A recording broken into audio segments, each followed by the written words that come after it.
Par rapport, pour répondre à ce que vous avez dit, donc pour préciser, moi, de toute manière, je n'étais pas favorable au projet de 1400 logements de la ZAC également, hein, voilà, pour clarifier les choses.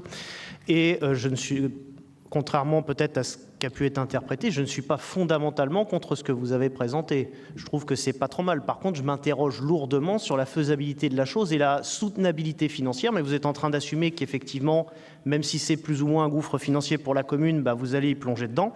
Et malheureusement, je trouve que c'est dommage parce que c'est souvent ça le problème avec vous, c'est que vous voyez les projets pour ce que vous estimez le mieux, ce qui est louable, mais par contre, à chaque fois que le critère de la dépense publique apparaît, vous balayez ça d'un revers de la main. On a eu le même débat pour l'école sur RN7, qui est quand même extrêmement élevé en termes de coûts. D'ailleurs, c'est assez drôle, puisque on avait eu le débat plusieurs fois, et vous aviez à une époque un projet d'école sur la Cité de l'Air qui aurait coûté beaucoup moins cher. C'est dommage, vous pourriez peut-être y réfléchir encore, je vous y invite, hein, parce que c'est vrai que c'est bien d'avoir des idées, mais le coût est quand même un critère de choix dans les politiques publiques. Et c'est vrai que moi, je m'interroge sérieusement. Il faudra voir l'évaluation du coût total et peut-être que finalement, il faudrait ne pas foncer dans un projet qui sera vraiment trop coûteux pour la ville et pour son investissement. Et puisque vous nous demandez, alors à ce moment-là, qu'est-ce que vous souhaitez faire, ben je pense peut-être qu'il faut élargir l'horizon des possibles. Pourquoi partir toujours sur du logement, par exemple?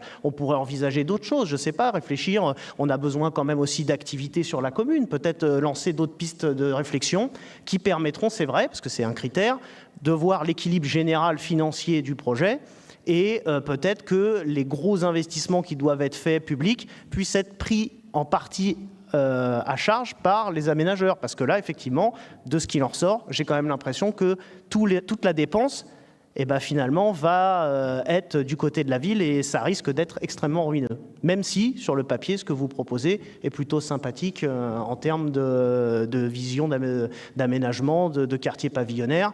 Mais généralement, vous savez, les quartiers pavillonnaires, c'est des gens qui achètent des parcelles et puis qui font leur maison. C'est pas une commune qui construit tout un quartier pour les gens, hein. Sinon, toutes les villes seraient ruinées.